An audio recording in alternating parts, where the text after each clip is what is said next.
Le ciel est-il toujours silencieux? La Terre est-elle vraiment en sécurité? Un objet se déplaçant dans l'obscurité de l'univers, inaperçu de l'humanité, pourrait-il soudainement tout changer un matin? Au début du XXe siècle, personne ne se posait ces questions car les réponses n'étaient pas encore connues.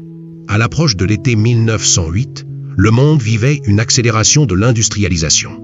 La pensée scientifique gagnait du terrain et de grandes transformations étaient à l'horizon. Par contraste, les vastes forêts de taïga qui s'étendaient dans le bassin de la rivière Tunguska, au cœur de la Sibérie, restaient en grande partie intactes, éloignées de l'influence humaine. Le climat rigoureux, la géographie difficile et la faible population déconnectaient presque cette région du cours du temps. Cette même isolation allait à la fois limiter les effets de l'événement et en approfondir le mystère. Dans les couches supérieures de l'atmosphère, un mouvement passait inaperçu. Un objet céleste se dirigeait vers la Terre, préparant l'un des événements les plus mystérieux de l'histoire humaine. Le matin du 30 juin 1908, une luminosité inhabituelle apparut dans les cieux au-dessus de Tunguska. Cette lumière se transforma rapidement en une explosion d'énergie tranchant le ciel. Puis, une explosion extrêmement puissante eut lieu. La Terre trembla, la pression de l'air changea soudainement et une onde de choc violente se propagea sur une vaste zone. Le bruit de la détonation fut ressenti à des milliers de kilomètres. Des fenêtres furent brisées à certains endroits et les habitants prirent la secousse pour un séisme. Des calculs ultérieurs montrèrent que l'énergie libérée équivalait à des dizaines de mégatonnes de TNT. C'était plusieurs fois plus puissant que la bombe atomique larguée sur Hiroshima. Pourtant, il n'y avait ni bombe ni arme connue. Après l'explosion, une zone d'environ 2,0 km² fut directement impactée. Des millions d'arbres furent abattus en une forme circulaire, rayonnant depuis le centre. Ce schéma indiquait clairement que l'explosion avait eu lieu dans l'air, et non au niveau du sol. Plus près du centre, le spectacle était saisissant. Les arbres étaient brûlés, mais la plupart encore debout. L'onde de choc était descendue d'en haut. Si l'objet céleste avait frappé directement le sol, un large cratère se serait nécessairement formé. Pourtant, aucune trace de ce type ne fut trouvée dans la région. Ce fut le premier argument majeur pour considérer que l'explosion de Tunguska n'était pas un impact météoritique typique. Il n'existait aucun recensement définitif de victimes, principalement parce que la région était très peu peuplée. Cette coïncidence géographique empêcha une catastrophe humaine potentielle. Si le même événement avait eu lieu au-dessus d'une zone densément peuplée, les conséquences auraient pu changer le cours de l'histoire. Il fallut des années pour accéder à la région touchée après l'événement. En raison du climat sévère, des problèmes de transport et de la situation politique de l'époque, les investigations scientifiques ne commencèrent que dans les années 1920, les premiers chercheurs découvrirent un spectacle sans équivalent parmi les catastrophes naturelles connues. Il n'y avait pas de radiation anormale dans le sol, ni de grands fragments métalliques, ni de cratères d'impact classiques. Ces découvertes écartèrent en grande partie la possibilité d'une explosion nucléaire ou terrestre. Au fil du temps, une explication forte s'est imposée dans le monde scientifique. Un corps céleste pénétra l'atmosphère terrestre à très grande vitesse et se désintégra sous la pression intense de l'air. Ce processus survint avant d'atteindre le sol, libérant une formidable quantité d'énergie. Aujourd'hui, de tels événements sont appelés airbursts, explosions atmosphériques. Les calculs ont révélé que l'objet se déplaçait à des dizaines de kilomètres par seconde et mesurait probablement 50 à 80 mètres de diamètre. La désintégration atmosphérique d'un objet de cette taille pouvait générer une puissance comparable à une explosion nucléaire. La théorie de l'astéroïde suggère une structure rocheuse ou métallique. Celle de la comète explique, quant à elle, l'absence de débris par la présence d'un corps glacé ou gazeux entièrement vaporisé. L'absence de cratères et de grands fragments renforçait l'hypothèse cométaire. Les effets de l'explosion ne se limitèrent pas à Tunguska. Dans les jours qui suivirent, les nuits de certaines parties de l'Europe et de l'Asie furent anormalement lumineuses. Le ciel arborait des couleurs inconnues et des crépuscules allongés. Les fines particules de poussière et de glace dispersées dans l'atmosphère reflétaient les rayons du soleil de manière inhabituelle. Aucun effet durable sur le climat mondial ne fut enregistré, mais des changements atmosphériques à court terme furent bien observés. Au fil du temps, des théories alternatives et controversées apparurent. Certains prétendirent qu'un mini-trou noir avait traversé la Terre, que des gaz souterrains avaient déclenché l'explosion ou qu'une forme d'énergie inconnue était impliquée.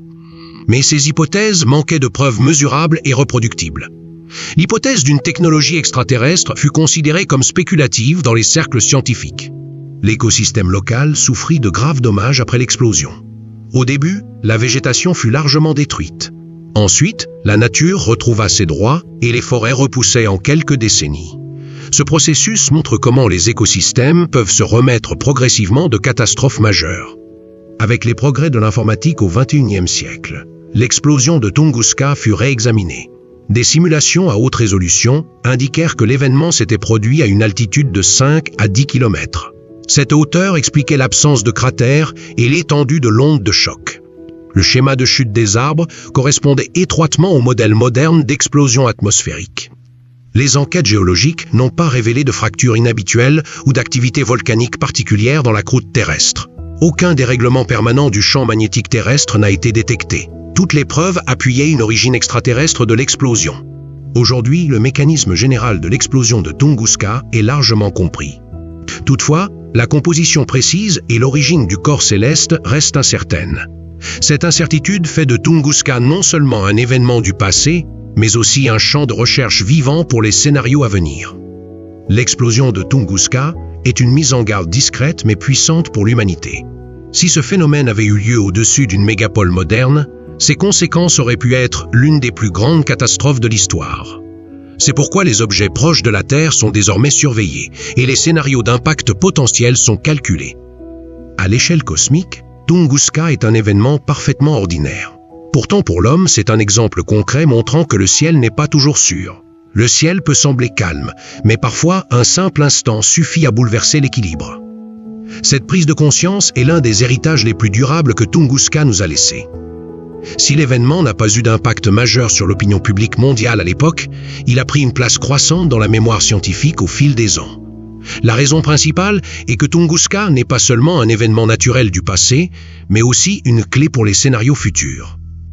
Les témoignages indirects liés à l'explosion ont clarifié l'ampleur du phénomène. Les habitants de différentes localités ont rapporté avoir vu une lumière soudaine dans le ciel, ressenti une vague de chaleur et entendu une puissante détonation. Ces récits concordent avec les modèles modernes d'explosion, indiquant un dégagement rapide d'énergie en altitude. Certains témoignages signalent des changements notables dans le comportement animal immédiatement après l'explosion. Les routes de migration ont été temporairement modifiées, certaines espèces se sont éloignées de la région, et l'équilibre de l'écosystème a été perturbé. Ces données montrent que Tunguska a eu des effets physiques, mais aussi biologiques. L'analyse détaillée des cernes d'arbres a révélé des fluctuations soudaines dans leur croissance après l'explosion. Cela reflète l'impact direct des variations atmosphériques de court terme sur le développement végétal. Ces enregistrements servent aussi d'archives naturelles confirmant la date de l'explosion avec grande précision. L'importance scientifique de Tunguska a augmenté avec le développement des programmes modernes de suivi des objets proches de la Terre. Aujourd'hui, les objets proches sont constamment observés, et les scénarios d'impact ou d'explosion atmosphérique sont étudiés en détail. L'un des principaux points de référence de ces recherches reste l'événement de Tunguska de 1908. De plus, Tunguska a élargi la perspective scientifique en démontrant que des corps célestes petits et moyens peuvent provoquer de grandes catastrophes, détournant l'attention des seuls géants. Il est désormais clair qu'un objet détruit dans l'atmosphère peut avoir des conséquences majeures sur Terre. Aujourd'hui, Tunguska est considéré comme l'un des rares événements qui entretiennent la curiosité scientifique, avec des aspects à la fois élucidés et non résolus. Chaque nouvelle analyse apporte des réponses, tout en soulevant de nouvelles questions sur la complexité de l'univers. À cet égard, l'explosion de Tunguska demeure une des plus frappantes leçons de la relation entre l'humanité et son environnement cosmique. Dans ce contexte, l'explosion de Tunguska est vue non seulement comme un fait physique, mais aussi comme un tournant qui a changé la perception humaine de l'univers. Au début du XXe siècle, le ciel était largement perçu comme un concept romantique ou abstrait. Les corps célestes étaient considérés comme lointains, inoffensifs et simplement observables. Tunguska a bouleversé spectaculairement cette perception. Pour la première fois, l'idée que l'univers pouvait avoir un impact direct et soudain sur la Terre s'est imposée. Une des raisons pour lesquelles l'événement n'a pas été discuté à grande échelle pendant longtemps est la limitation des moyens de communication et d'enregistrement de l'époque. La zone de l'explosion était isolée géographiquement et politiquement. Cependant, Les données recueillies dans les années suivantes ont montré que Tunguska n'était pas un événement naturel ordinaire. L'absence d'autres explosions atmosphériques de taille comparable dans la littérature scientifique rend Tunguska unique. Cette singularité a conduit à des analyses statistiques de l'événement. Les calculs suggèrent qu'un corps semblable à Tunguska pourrait s'approcher de la Terre tous les quelques siècles. Cela paraît long à l'échelle humaine, mais extrêmement court pour l'âge de la planète. Cette réalité montre que Tunguska n'est pas une exception, mais une partie naturelle du cycle cosmique. Pour comprendre Tunguska, les scientifiques se sont appuyés non seulement sur la physique et l'astronomie, mais aussi sur la géologie, la biologie, l'atmosphère et même l'histoire. Cette approche multidisciplinaire a montré que les effets de l'événement se sont étendus au-delà du moment de l'explosion, touchant divers domaines au fil du temps. Surtout, le processus de régénération de l'écosystème a révélé l'adaptabilité de la nature face aux chocs d'envergure. Les observations biologiques à long terme dans la région de Tunguska après l'explosion ont révélé que certaines espèces végétales se sont propagées plus rapidement que prévu. Ça suggère que l'espace libéré par l'explosion a offert des opportunités à de nouvelles formes de vie.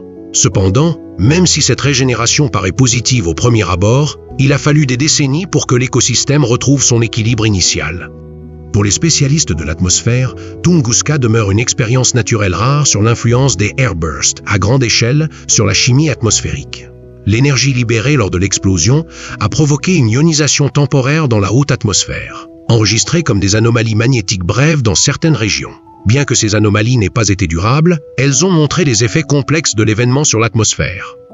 Avec le temps, Tunguska est devenu non seulement une référence scientifique, mais aussi culturelle.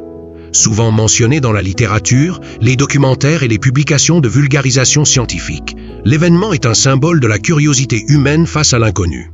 Pourtant, les approches scientifiques ont maintenu cette curiosité dans le cadre de la rigueur et des preuves. Les programmes modernes de défense planétaire sont fondés sur les leçons tirées de Tunguska. La surveillance des objets proches de la Terre, le calcul des scénarios d'impact à l'avance et le développement de technologies de déviation si nécessaire découlent directement de cette expérience. Tunguska est un avertissement historique, soulignant l'importance vitale de ces efforts. À la lumière de tous ces faits, l'explosion de Tunguska ressemble à un pont entre le passé et le futur. D'un côté, elle est un événement concret de 1908, de l'autre, elle annonce d'éventuelles catastrophes à venir. Cette dualité lui confère une pertinence permanente du point de vue scientifique. En conclusion, Tunguska nous rappelle que le ciel n'est pas seulement un domaine d'observation, mais aussi une arène active et dynamique d'interaction. Grâce à cet événement, l'humanité a compris qu'elle n'est pas seulement spectatrice de l'univers, mais actrice, en interaction continue avec lui. Cette prise de conscience demeure l'héritage le plus important et durable de l'explosion de Tunguska. Si vous souhaitez découvrir d'autres événements scientifiques aussi fascinants, n'oubliez pas d'aimer la vidéo, de vous abonner à ma chaîne et de partager vos idées en commentaire. Pensez-vous qu'un événement comme l'explosion de Tunguska pourrait se reproduire? J'attends avec curiosité vos avis.